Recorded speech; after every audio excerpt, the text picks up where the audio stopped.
Welcome to Quillpen's Quips, Knitting, and More podcast. This is episode 12. I am Betsy, also known as Quillpen on Instagram and Ravelry. There is also the Quillpen's Quips podcast on Instagram and the Quillpen's Quips, Knitting, and More Ravelry group that I highly recommend you join and introduce yourself and join in on the threads and the chatter. And then my blog is www.quillpensquips.com. And if you go to the blog portion of that, you will get the show notes for this episode and all previous episodes. This is a podcast about mostly knitting and fiber arts, and then a little bit more thrown in about me and my life. So welcome to any new viewers. Thanks for checking me out. And welcome back to any previous viewers. Thanks for coming back and hanging out with me. I am excited to share some stuff with you this episode. I've got some fun stuff to show you. I'm going to start this episode actually by doing my chatter section first, doing a little bit of chatter, my life section first. So if you just want to jump right to the fiber stuff, I'll put a time on the screen so you know what to jump to. But we made it to Christmas break. Last week was rough. It was just rough for me. We had a tough week. I had sick kids and a lot of basketball, so especially my oldest, I think, really felt the absence of daddy, and he was the one that was sick, and then to not have daddy around for him was hard, and just a lot of things for me. My version of early labor has started.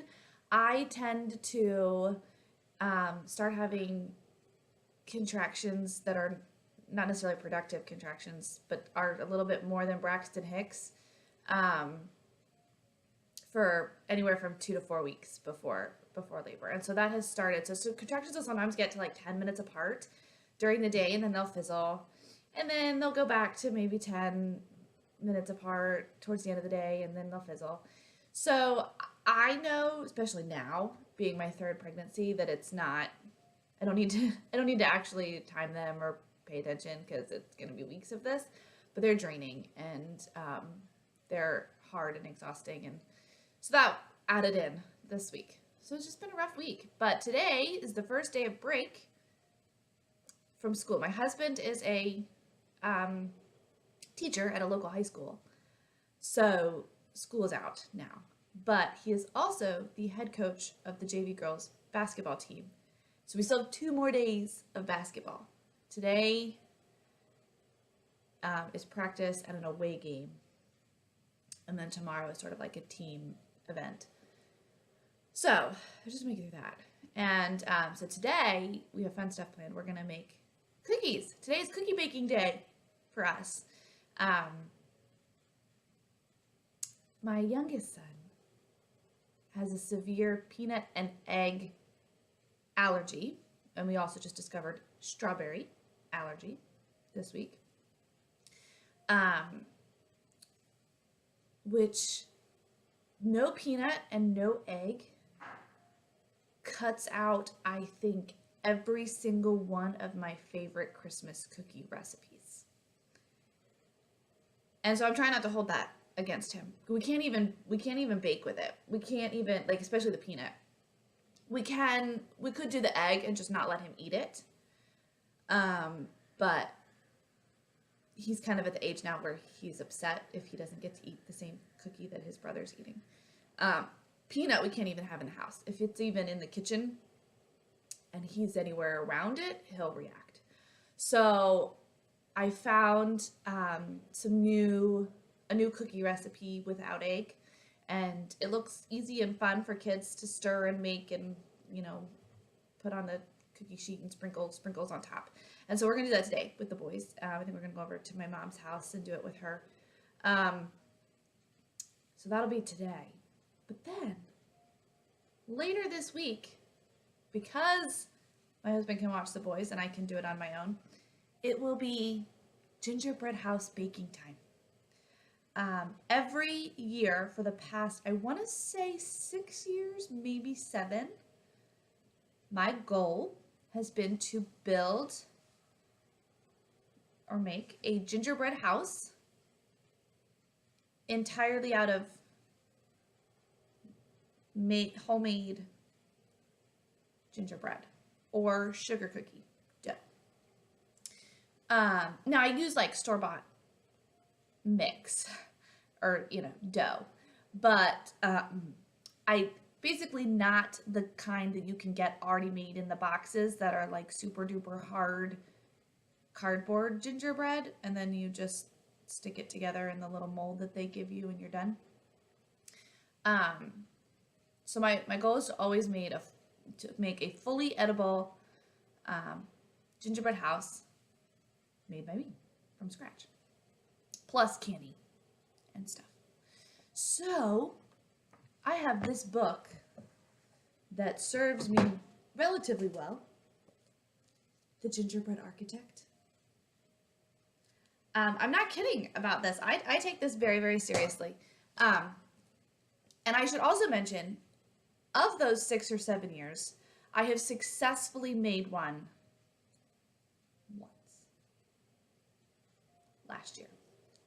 But I feel like there's a lot of trial and error, a lot of learning process. What works, what doesn't, the right consistency of dough, the right thickness, the right icing, all of that, the right base. But this, so these are all the different types of gingerbread houses that it gives you blueprints for. I love it. This year, I'm kind of thinking this one with the columns. But let me see if I can find something to show you here. So that's this one. This is called the Greek Revival Plantation. So there it is. And it tells you, your order of things. That's the side view of the house. I don't think I'm going to make the columns out of peppermints. I'm not sure yet. I do like the Victorian farmhouse. It's kind of classic. That's kind of what I did last year. That actually did work. Now, last year I had a lot of help, which I think was the key difference. My sister and her husband were in town when I made it, so I had a lot of extra hands to hold things up. But I was reading in here a little bit better about utilizing like mugs and other sturdy objects, candles and stuff around the house to hold up things if you don't have helpful hands around. So I might do that. And then you have the blueprints, and so you just sort of you take this and you enlarge it, and you use that to cut out your dough, and then you build it and decorate as you wish. The Gingerbread Architect. So stay tuned to Instagram, probably. If I successfully make a gingerbread house, I will post it on there. So that is my goal for this week, later in the week, after basketball, to make a nice big gingerbread and sugar cookie. I have gingerbread dough and sugar cookie dough that I will bake and then probably let it sit for a day, and then actually try to construct the house. So I have my notes here. I'm trying to stay on task today. So I think that's about it for my chatter section. Thanks. Just wanted to talk to you a little bit first. And so now let's get started with the knitting.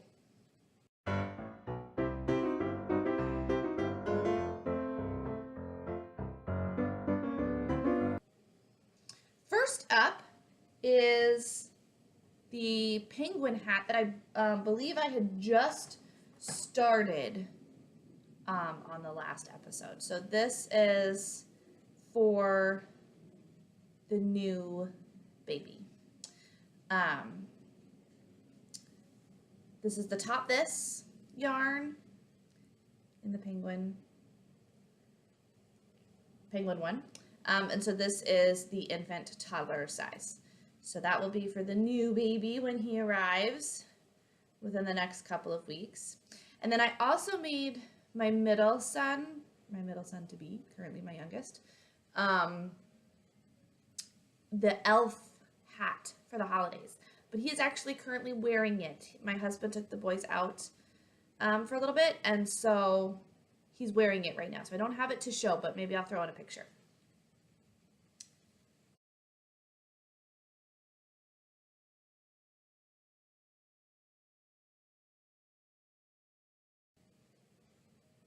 So that is him wearing his elf hat, and he has really liked that. So that's been fun. Then I have my looking ahead hat. This was for me. This was the take a break from knitting things for everybody else.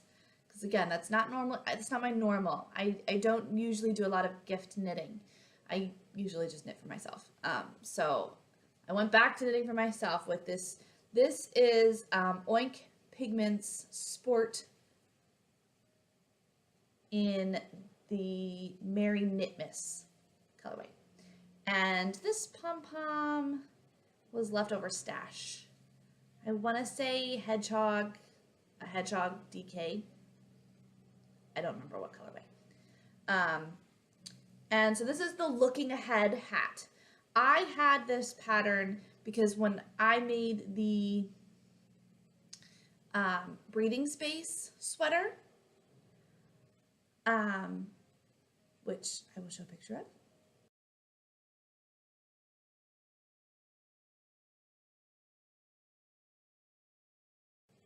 When I made the breathing space sweater, I went ahead and purchased the whole book, ebook version, because there was so many patterns in there that I loved, and this was in there.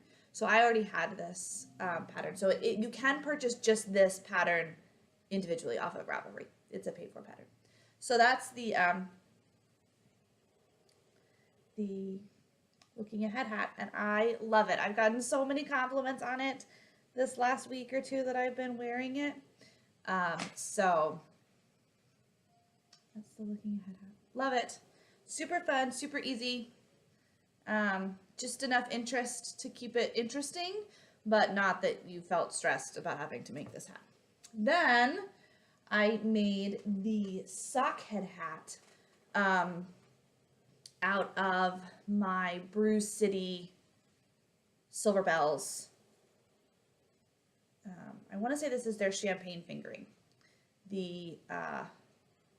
which is merino and silk blend. I think you could check my Ravelry page for it. This is the sock head hat, so it's basically just, this is a free pattern on Ravelry. I was introduced to this originally from Stress Knits podcast. Stacy from Stress Knits, she made it and was raving about it, and somebody else I was watching also made it.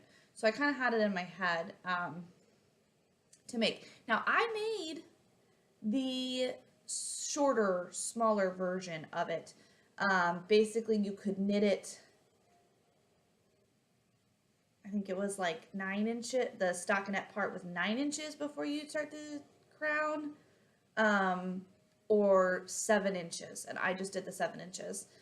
Because I'm still sort of new to the whole slouchy hat craze, and I didn't know if I was gonna like it super long, and I'm really happy with this slouchiness. So again, I kind of wish maybe I had made it a little tighter. I did not go down any needle sizes for the brim, for the ribbing, and I kind of wish maybe I had, just so it'd be a little tighter here. But at the same time, some days it's nice to have a hat that I know isn't gonna, make your head itch or be any kind of too tight or give you a headache or anything. But like the looking ahead, this is a little tighter, just around, just so you know it's gonna stay on. A big gust of wind isn't gonna take it off, but I still love it. So sockhead hat in Brew City Silver Bells. I'm at the stage of pregnancy where if something falls on the floor, it's dead to me. Until someone else comes along that could maybe pick it up for me, I have no use for it anymore in my life if it falls on the floor. So I have everything propped up higher. So I'm trying not to let anything fall on the floor. Then I have this hat, which is technically old. This is my pattern, my Breckenridge beanie. This is crocheted.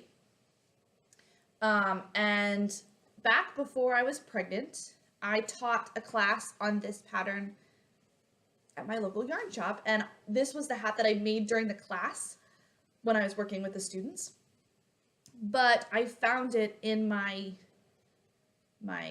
box of yarn, and realized that I hadn't woven in the ends and I hadn't added the pom-pom. And so I quick did that. Yesterday we took a little family little mini road trip, and so I wore it to that. So this is my Breckenridge beanie crocheted pattern. This is knit top down, and then you add it's kind of a unique technique to add the brim and then pom-pom on top with the leftover yarn. This is made out of the the Cascade Splatter yarn. I will have it in the show notes for sure, but I love this hat. Maybe I'll leave this one on for the rest of the podcast because my hair is doing some funky things today. But so those are my current new hats, and I'm very thrilled with them. So then my next finished object is my painted window shawl. This is the painted window shawl by Casapinka, and this is the cowl that is currently going on in our Ravelry group. So like I said, if you haven't yet joined the Quillpen's Quips Knitting and More Ravelry group, go do it. You still have time. This knit along goes until the end of January, so you have over a month still to make this, and it doesn't take that long. And I even hibernated this for a while I did all my gift knitting. Okay, so it starts over here. This is made out of the black is Mano Still Uruguay Allegra, so fingering weight yarn in black. It was just black number and black. And then the contrast color is Stress Knits Sparkle Sock in her Impulse colorway, which was the one of a kind. And I'm so happy with it. So you just knit and then you hold double for the windows. It's an asymmetrical shawl shape, so you're increasing one stitch every 2 rows. And then you just kind of paint these windows until you get to this part. There's 11 windows, and then this slip stitch section, which is so pretty. Right about when you get tired of doing the window section, you get to this fun slip stitch section, which is nice. And then you move into this lace section. Then you do a little bit more with the main color, and then you do a picot bind off. And this was my first time doing any kind of a picot bind off. So I hope that looks right. I hope that's what it's supposed to look like. But it was super fun. I love it. I'm hoping since my husband's home, we'll be able to take some pictures of it and get it posted on Ravelry and such. But it is super fun, and I think it's great. I'm very happy with my color choices. I feel like it's going to be really fun for winter. And I love that the sparkle was only in the contrast color. I think had they both been sparkle, wouldn't have worked well. And had the main color been sparkle, that wouldn't have worked too well either. But I just love the little pop of sparkle and shine that it gives it. So I finished my painted windows, and I love it. And I love it just as much as I did when I saw the pattern originally. I was like, I need to make that. And if you are new to this, if you look at the pattern, which I don't have right here with me, her original colorway is more of a whitish gray main color, and then a bright purpley contrast color, or pink and pink. This is more pink than purple. Pink, orange, bright variegated colorways for her contrast color. And it just struck me like I just loved it. but then I saw some of the others that people have made, and I saw one with the opposite, with a dark main color, and that just really spoke to me. So I am really happy with it. I know that some of the others in the group are doing the lighter colors with the variegated contrast, and theirs look so good too. So I really think there's a lot of options for this, and a lot of different colorways can look good. So whatever floats your boat with it, you still have time to join. The Cal runs through the end of January. I will close the thread on February 1st and draw a prize winner. So get your finished objects in for that. I will hopefully be taking pictures and posting that soon. So that is all for my finished objects. What is currently on my needles, and this is also in my Mrs. Brown's bag. This is just kind of the one I had, so I kept going with it. I'm making the sock hands mitts. I had a decent amount of Silver Bells left over. Actually, I can check what it is right here. Champagne fingering, which is, yes, 80% superwash merino and 20% silk. So I had a decent amount left after my sock head hat. So I decided to make myself some quick mitts before Christmas. So these will probably mostly be used next year, but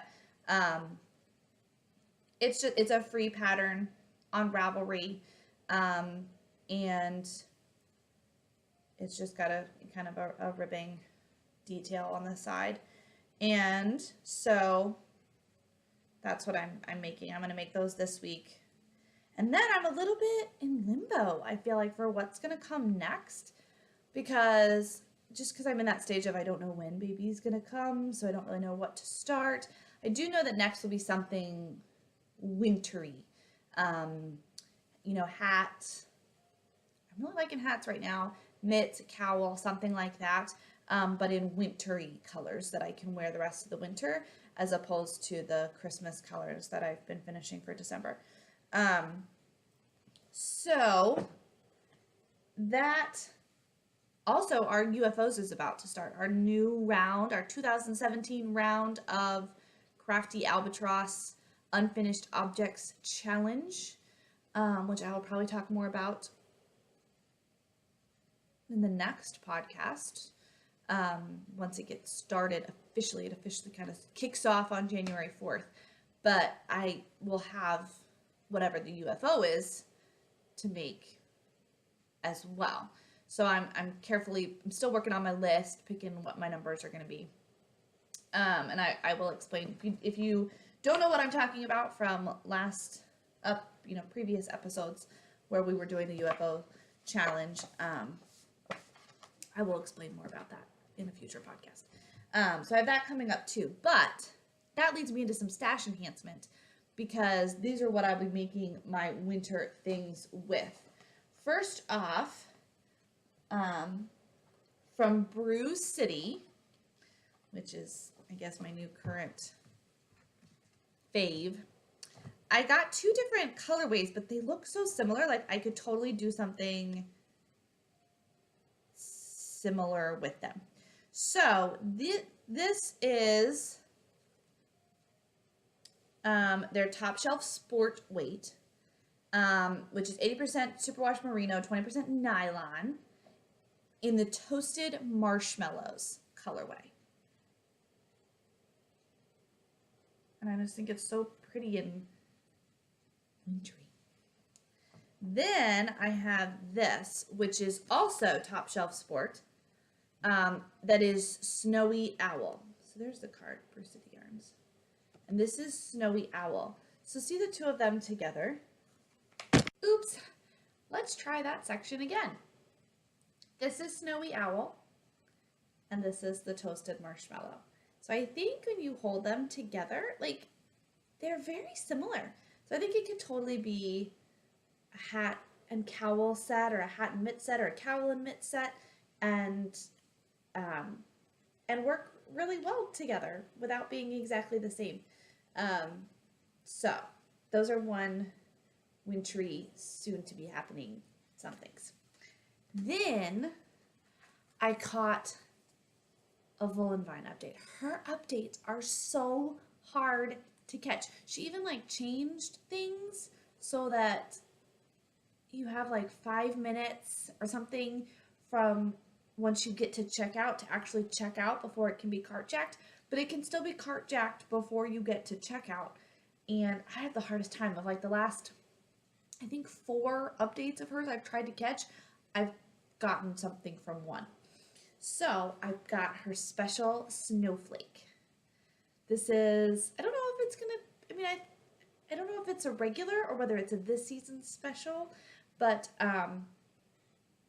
this is special snowflake in the Volca base, which is her merino cashmere nylon blend. And I just think it's so pretty. It's got some blues and greens. Oh, there's some good greens in there. So, special snowflake Woolen Vine. So that's another wintry color. I'm kind of thinking maybe a shawl in this. I don't know. Maybe one of the something from the Winter Wonderland collection from Cece and Dammy of Geeky Girls Knits. But special snowflake. Then I picked up this book, Shawl Joy by Sylvia McFadden. Shawl Joy.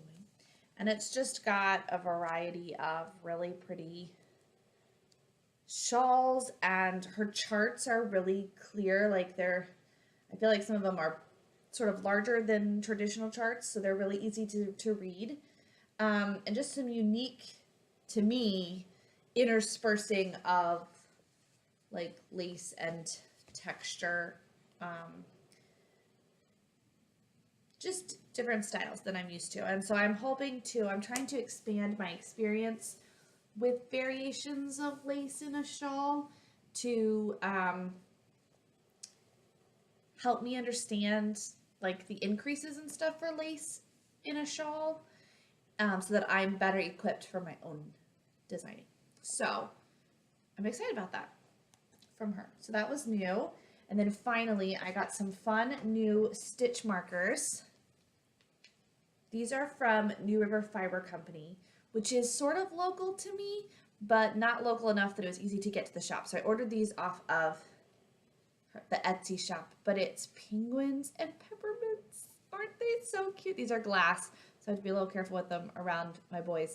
But these have been fun for my holiday. I've been using the peppermint a lot with my holiday knits, and the penguins will be fun for winter knits, and it's just really cute and fun, and a fun little accessory to add to my current projects. So those were from New River Fiber Company that I got off of Etsy. So with that, I think that covers the end of stash enhancement, which means we're ready to move on.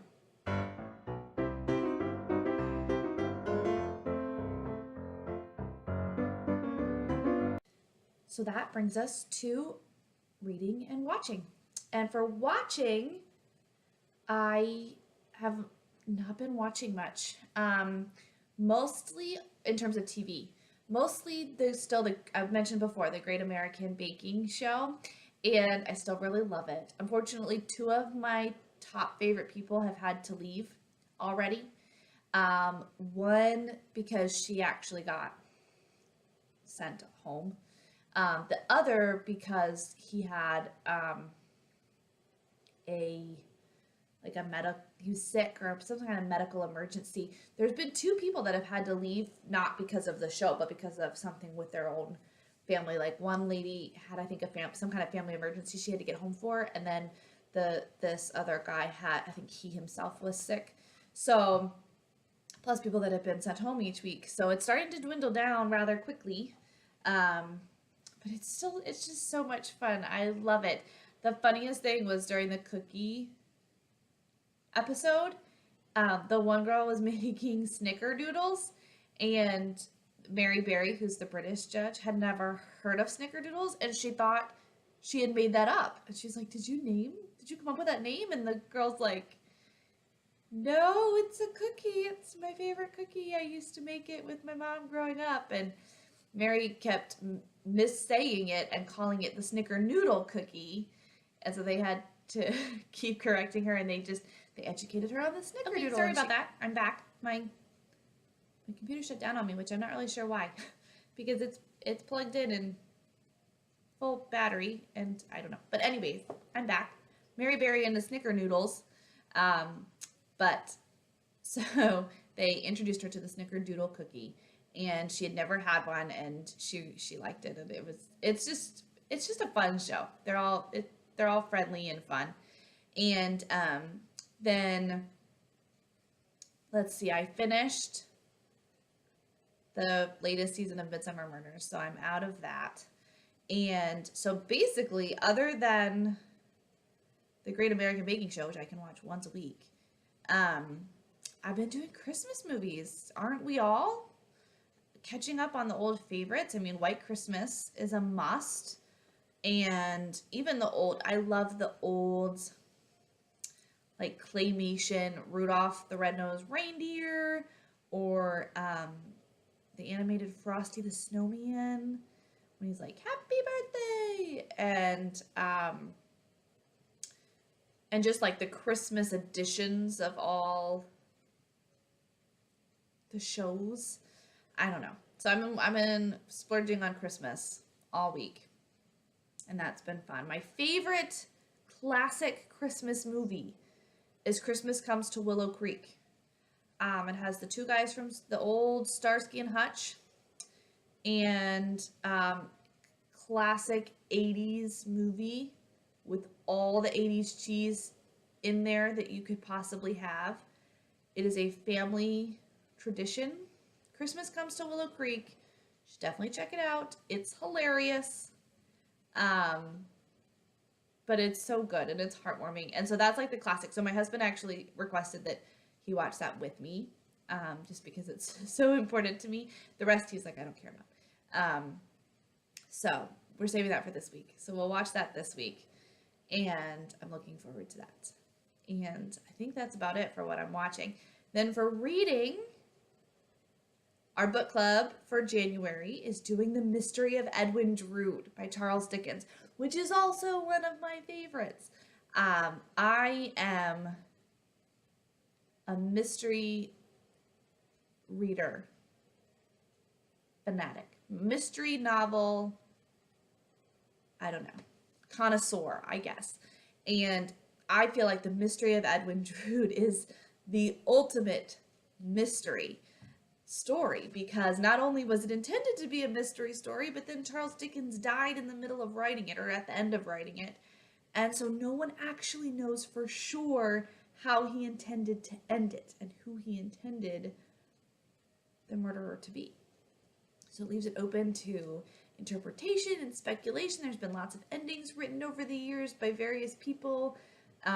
There's a play out about it where there's like the audience votes. So there's like 7 different endings that the audience votes, and then whichever one wins, the cast then finishes with that ending, which I think is great.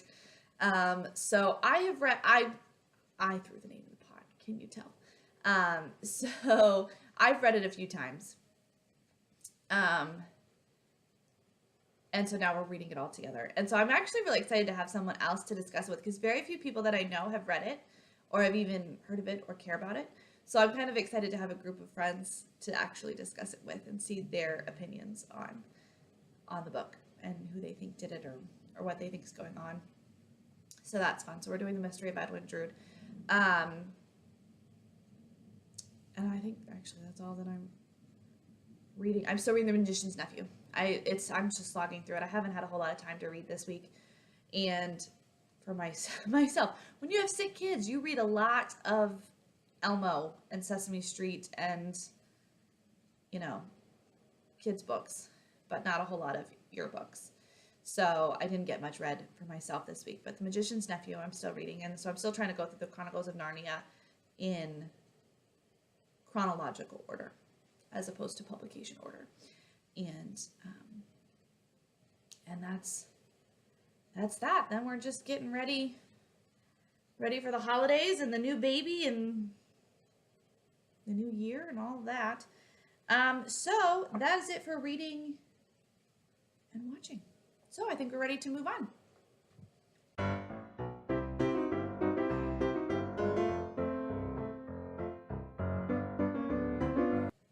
Okay, that brings us to the sign language section.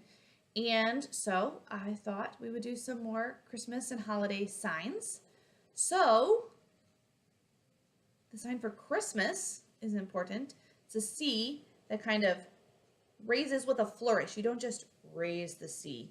You sort of Christmas, Christmas, a flourish, Christmas. Tree. So you have your Christmas tree.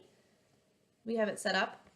I don't know that you can see it too well in the daytime. That is our Christmas tree. So tree. Christmas tree. And Santa Claus. Do you see the beard?